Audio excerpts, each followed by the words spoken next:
Hello fellow book nerds, this is Gabby and today we're going to be talking about dark academia. Welcome to another 5 reasons to read a video. I have a whole bunch of them telling you 5 reasons, unique things about a book that I think if you like these things, you will like the book, or at least maybe it will intrigue you to read the book. Today's book is The Atlas 6 by Olivie Blake, or Olive Blake, I'm not sure. Her name is spelled very funny. Okay, it's a pseudonym anyway. But this book, I feel like there was like a moment on Twitter, you know, like in our consciousness, there was a moment where everyone was talking about Atlas 6 and then everyone just kind of stopped and I was like, I'm curious, let me read this one.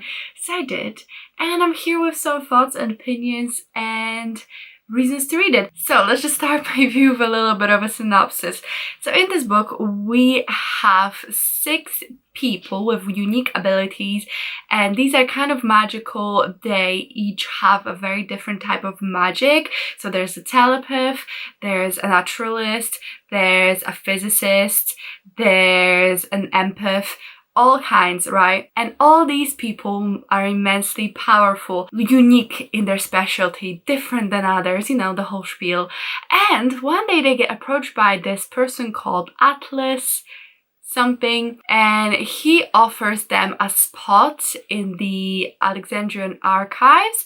So Alexandria society is a society that was built around preserving the knowledge of the old Alexandrian library, and since then it has evolved, and people that go and become part of the society are very, very influential, powerful people in society. So we have 6 different people, all of them get invited, and one of them will be eliminated. So we know that only 5 people will be able to go through with their initiation and one person will be eliminated. It's like a dark academia, beautifully philosophical. I really enjoyed it. I think maybe it had some flaws. Like, I feel like there was a lot of setup and it will definitely go further in the next installment. But overall, I was immensely impressed. And the fact that it's self-published as well, chef's kiss, and the author is Southeast Asian, I think of Southeast Asian descent as well, which was really cool. So overall, I really like this book. And I just want to give you 5 cool, unique things about it, and there's a bit of a cheat, but you'll see. So, reason number 1 is characters. And there's 3 parts to why I think characters are a reason to read this book.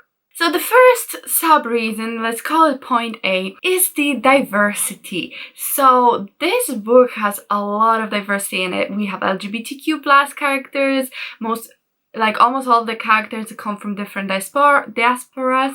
We have a black man, an Asian woman, we have a Latina character, I think that's it, but then they also have different LGBTQ identities.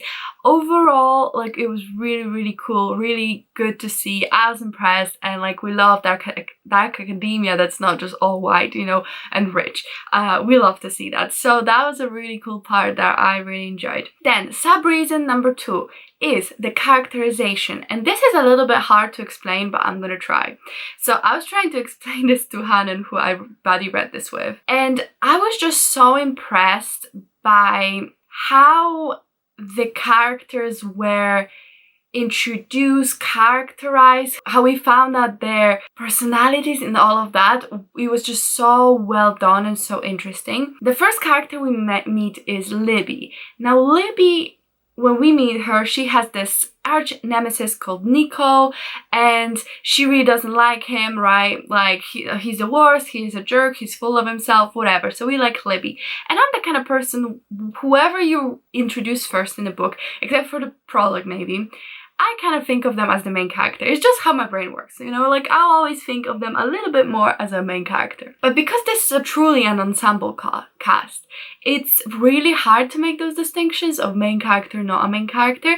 And then as we develop and see perspective of other characters, we see Nico, and Nico is actually way more popular than Libby with other people. They found Libby insufferable, super anxious, super unsure of herself, just annoying really, and Nico seems like such a great guy. And that was so true for every single character. Depending on whose perspective you were in, you not only discovered more about the person whose perspective you're in, but you also discovered more and got a completely new perspective on every single other character who they interact with.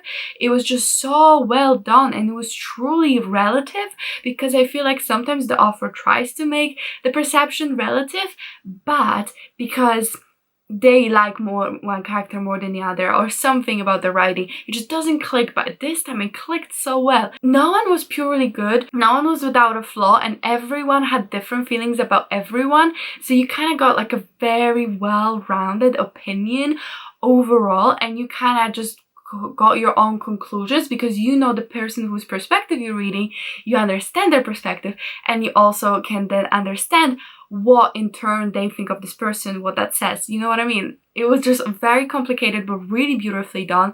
I was super impressed, and it was unlike anything I've ever seen before to this extent of the relative nature of perception. I just loved it so much. Brilliantly done. And then I said reason 3 would be like character development, and the characters really changed, but they also didn't, and I just like how through conversations you see them changing their perspectives, changing themselves, changing other people, but then also kind of being set in their way, and you know why they're like this. I don't know, it was just so complex, and they're all morally grey. None of them are great, none of them are good people per se. They're whole, like, it's about ambition versus like good, being altruitive versus like being ambitious but for others. It's just, I don't know, it was beautifully done.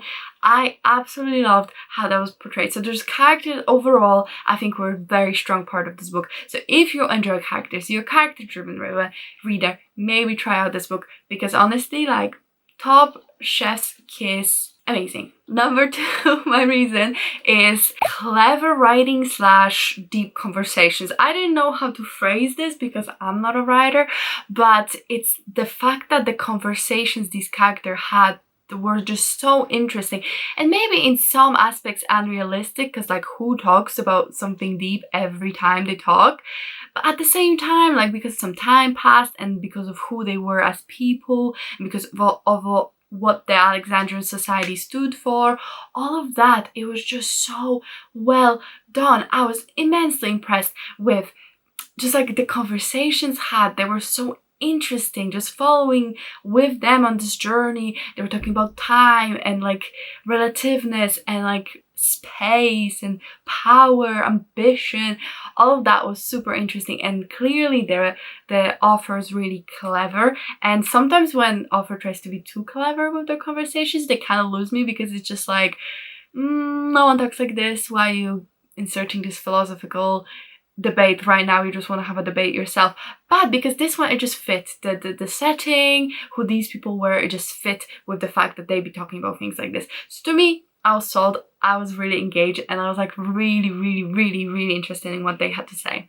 Number 3 is dark academia vibes. Well, it is dark academia, but it's just like really good vibes for that. It was really well done. I don't know if the dark academia craze is still happening or if we're past it, but if it is, you should definitely pick it up, because it had all of that like very intellectual, very dark, very twisted, mysterious vibe. It was set in like an English castle, maybe not a castle, but like a mansion or whatever. I just had the vibes. I really enjoy that. So if you enjoy dark academia, this one's a really good one. I feel like sometimes some books, they claim they're dark academia, but like, are they really?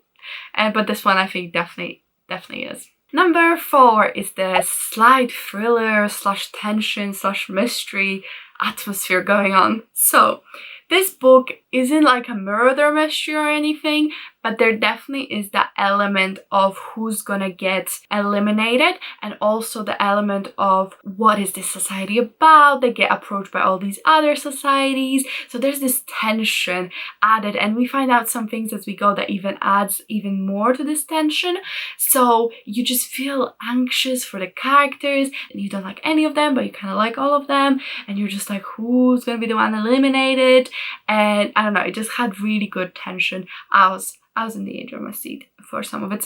So I would say that was really well done, and if you're craving like a little bit of tension, then that one's probably for you. Number 5 is an interesting and complex magic system. I would say this is more of a soft magic system, because there's not really like, it's a weird combo. There's a little bit of rules, but at the same time everyone has a completely different power and everyone's like a completely different type of magician. And then there's also witches, but they're like completely separate, but then also like kind of involved. It's like a whole thing. It's a bit complicated, but they don't try to overtly explain it. It's just what it is. Like one of them is a telepath, one of them is a naturalist, and that's what it is. And like I feel like we're gonna get to some answers eventually, but so far the magic system, it was so interesting. Just the fact that everyone has such a different power, completely different, and how they could work together and power each other up and how they were chosen. All of that was very interesting. Just the fact that the Alexandrian Society exists as well, and the kinds of magic it holds itself, I found very fascinating. So yeah, the world was very complex, not the hardest of magic systems if that's something that bothers you, but it didn't bother me. I thought it was done very well, and I was impressed by how it all came together, had a nice little bow, and it was just like very impressive. So those were the 5 reasons to read the Atlas 6. Like I said, I really enjoyed it. I wouldn't say it wasn't a 5-star for me, it was a 4-star, but I don't really know what they could improve. It was definitely like it set out what it wanted to do. Maybe there was a little action and not that much plot. It was mainly just them waiting, hanging out, and discovering their magic, but kind of like that's what the book is about, right? So I'm not going to be criticizing the book for doing what it was meant to do. So it just depends on what kind of story you like. If you're more plot-driven reader, I'm not sure if this one's for you, but if you're there for the characters, the discussions, you could not have come to a better place. So let me know, did you read Atlas 6? If yes, what did you think about it? I'm really interested. I love to know. I love discussing books, and it always makes me very happy when one of you leaves a comment saying what you thought about the book. Even if you disagree, it's fine. If you enjoyed the video, if you comment, like, and subscribe, I'd really appreciate it. But that's it from me, and I'll see you in my next one. Bye!